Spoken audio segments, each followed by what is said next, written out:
Hi, everybody, and welcome to Module 6. It's hard to believe that we only have 2 modules left in this course. We have been going fast and furious the last couple weeks. Hopefully, you've all enjoyed the material so far as much as I've enjoyed bringing all of this information to all of you and reading all of your excellent work that you've done so far in this class. So we have this week, Module 6, and then we have next week, Module 7, and that is the end of our course. So we only have 2 modules left.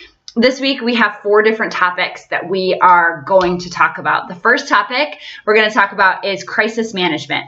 Now, if you're an undergrad student and you have already had my sport communication course, then this will be a slight refresher for you. It's still important for you to consume all of this information, especially in the wake of what's happening with the coronavirus and what's happening globally. It's a great time to refresh what you've already learned in the sport communication course. I want you to take some of this as a foundation. Every organization, every business, every institution, every team is going to have a degree of variance in the way that they prepare their crisis management plan. It's all going to be specific to that organization or that business or that team. But this is a general foundation of everything, and how, if you do nothing else, if you set up these steps at the bare minimum, you'll be off to a great start. The thing that I want you to get out of this message this week is that having a plan is better than having no plan. If you can imagine any crisis has come in a wide degree of different events. You can have a power outage during an active event or game, and that can be considered a crisis, especially if you have a stadium full of fans. And then you can have a crisis where athletes, staff, ownership, leaders of organizations, teams, or businesses, their behavior requires some sort of action that insinuates that your business is in a crisis. Or you can have what's happening right now in our world with the coronavirus, where entire seasons have either been postponed or canceled. Budget cuts are a big concern. The list goes on and on in terms of the current crisis that's happening in the world, not just in sport, but in general around our globe. So the important thing to understand is that having a plan is better than not having one. Who's in charge? Who is the first person that you're going to go to when something happens? Who's making the final decision? Who do you need to contact when there is a crisis, regardless of what variance of crisis it is? Who are the people that need to be involved, have a seat at the table, and who do you need to inform throughout the entire process? So we're going to take a look at that in the first section of this module. At the end of this first section, there's a few videos. There's a few videos that are not related to sport, but nonetheless give you a great understanding of the business world in general of developing a plan of action for a crisis. And then there is a lengthy video that specifically looks at youth sports and the current crisis. Now, it's categorized youth, but really it is applicable to the entire sport industry. It is a long video. It's an hour long. I want you to watch it. I know that all these videos I want you to watch. I want you to read everything that I put on here, and I want you to look at all the links. But I would be naive in the fact if I didn't know that some of you don't actually do that. In fact, I know that because I have a heat map and I can see where all of you click.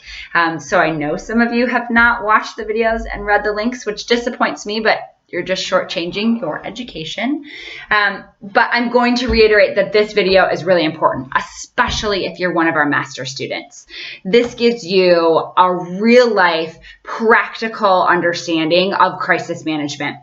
This video talks about diversifying revenue streams if you are a business and how you manage what's happening right now. It talks about the culture of a business and how you survive a crisis. And not only do you survive a crisis, but how do you thrive in a crisis and then after a crisis. It's going to talk about staffing, how you manage a staff in a crisis. And it also talks about budget cuts. Budget cuts are a big issue in every business, regardless of if you're in sports or not. And this video talks about that. So if you watch this, I really feel like it's going to give you that practical application of crisis management, specifically in the sport industry.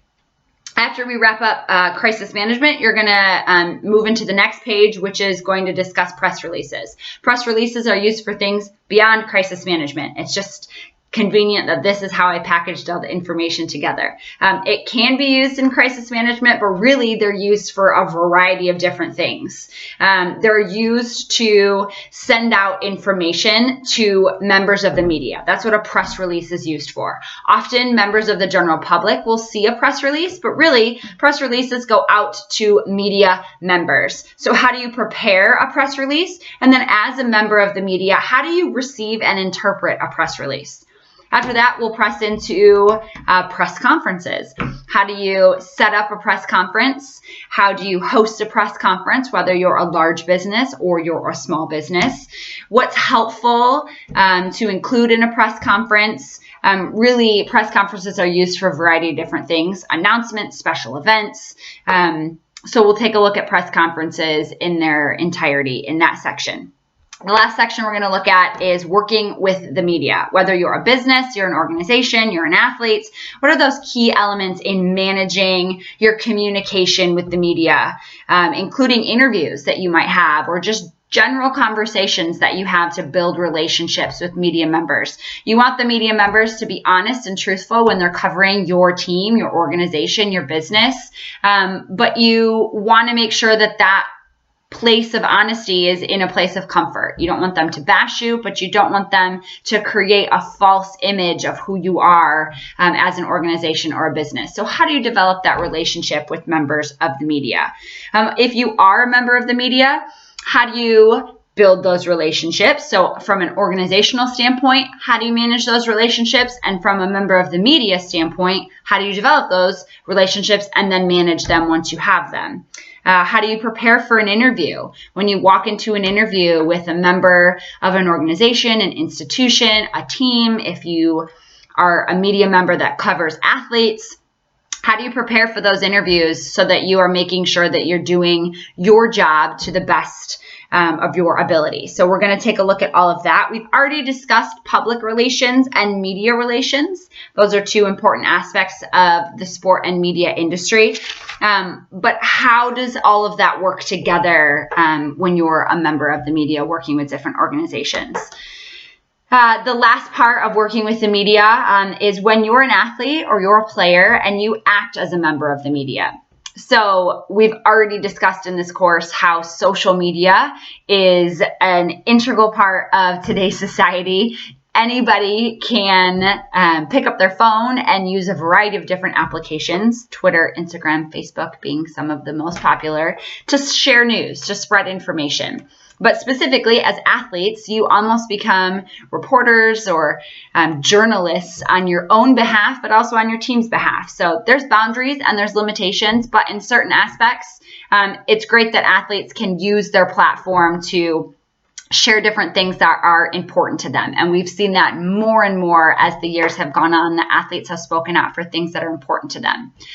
One thing that I particularly like, and I've shared in this module, is something that goes beyond social media and allows athletes to have a long form of communication to really share their thoughts. And one of those outlets is the Players Tribune. Athletes can articulate their thoughts, their ideas, their ambitions, their hopes, their disappointments, whatever it might be, in long form media. And what I mean by that is it's more than 140 characters or 240 characters.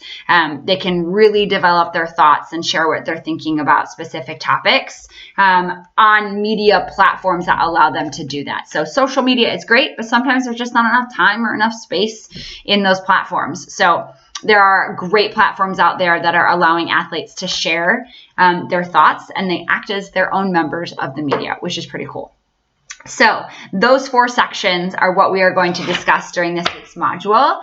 If there is anything that we have not covered so far in this course that you are particularly interested in, please let me know. I used those videos that you shared way back in the beginning of this course. I guess I shouldn't say way back. It was only a few weeks ago, but it feels like a long time ago. I really tried to incorporate a lot of those things that you all said you were interested in learning into the course. But if by chance I've missed something or you would like something specific, please reach out. I'd be happy to include it in our last module or send you information specifically via email so that you can really get what you are hoping to get out of not only this course, but your education and your experience here at Wayne State. So with that being said, if you have any questions, please let me know. There is a discussion and an assignment, as always, at the end of this module. It is due in just a few days, so make sure you stay on top of everything and we finish this semester strong. It's been great so far, and I look forward to reading all of your discussions and responses to everything. Let me know if you have any questions.